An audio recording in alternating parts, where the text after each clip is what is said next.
Hi, my name is William, and you're watching EnglishCafe. Today we're going to talk about a very conventional, or very commonly asked questions. Why you need to learn English? Well, you don't. It's just better. So why is it better? Well, since you're a local person, then you speak local language, then you don't have so much acquaintance with the language. But basically, if you think about it, living as a Korean, that you are basically having a huge stone on your head, like suppresses you, that you should speak English, but you don't, which nobody does, but seemingly a lot of people around you already speaking, and it's very much demanded. So at school, at work, every occasion, and Korean people are one of the most people who travel a lot in the world. So you keep hearing, English, English, English. Plus, that schools, at work, and everywhere else, that they're trying to market it, that you should learn or speak better language, which means English. That nobody cares about speaking better Korean, but everybody's talking about speaking English, or at least some kind of qualification. But when they say it, they don't really tell you the details of it or the directions of it. They tell you, you should speak it, you should be able to do it, you should do it, you should try. That kind of, stress is basically marketing gimmick. They try to sell you something, or they will want, that's one. Another one is they try to cut you in the line as a qualification. So in Korean mindset, they like to make people line up for your business, saying you're the boss, and you want the best people of all. When you're buying something, for example, you're paying $1, $2, 100 won, 1,000 won, doesn't matter. You want the best one for the price. And that's exactly what those bosses want. And so that they want to qualify people. And how do they do it?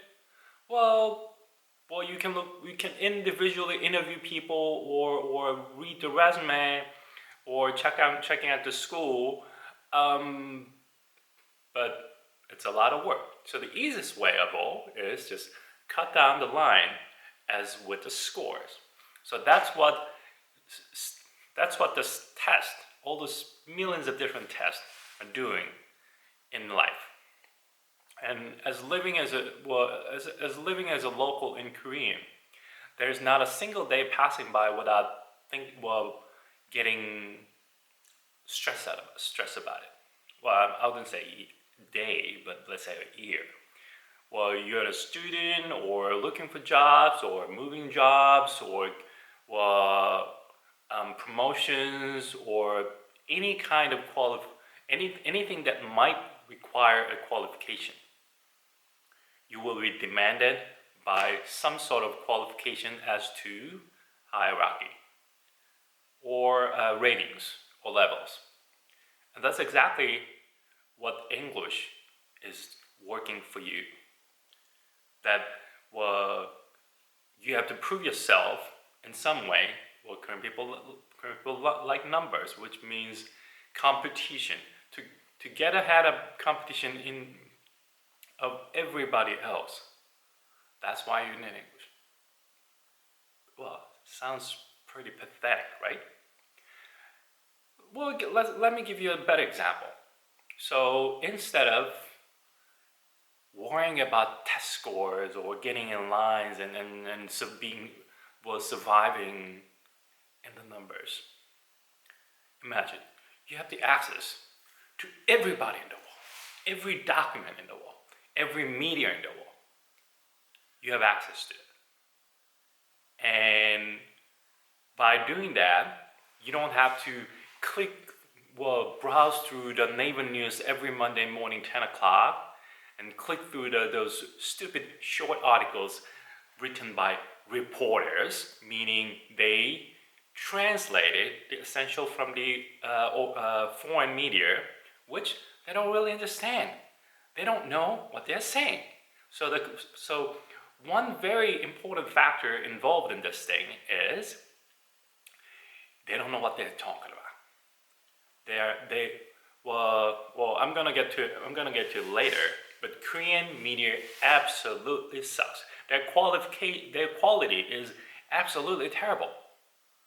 They're not worth of your time. Do you know why Naver News exists? To waste your time.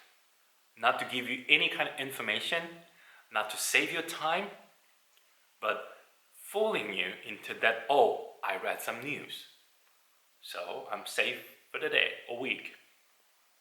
No, you're wrong. You're fed with the wrong information because whoever saying they wrote it, they know shit about it. So let's rewind it. If you can just read English news and if you can understand some level of English, I'm not talking about native level. Nobody needs to be. But you should be able to have access to the media. And once you do, that your life changes. But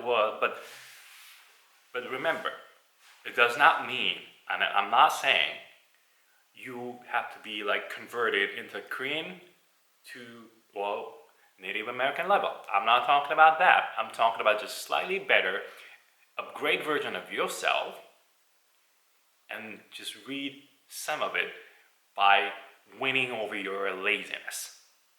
Well, when you look at the media, oh, it's a little bit strange or unfamiliar, but that's it. None of the words or saying will be absolutely too difficult or absolutely foreign that you cannot understand. So, because you already spent 12 quality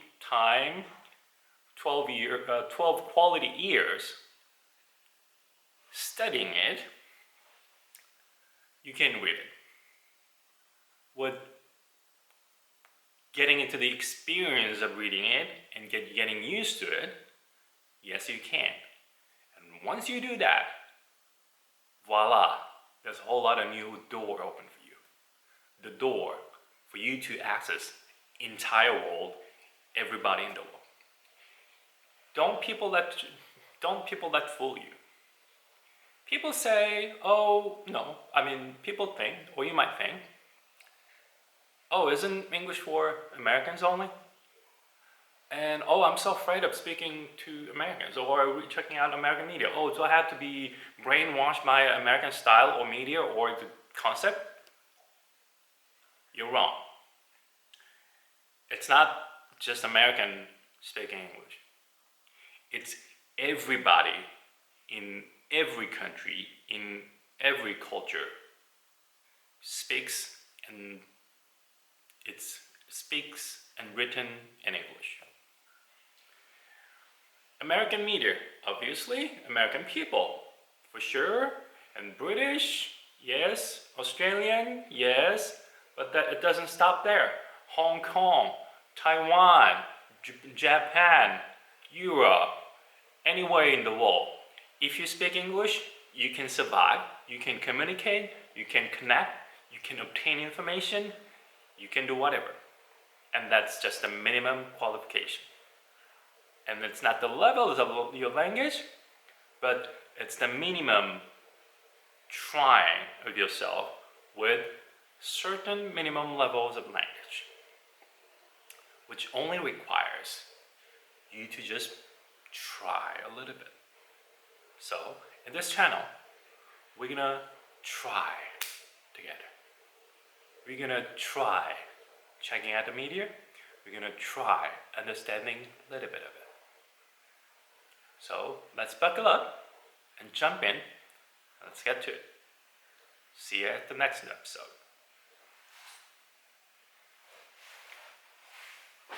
I'll see you at the next level.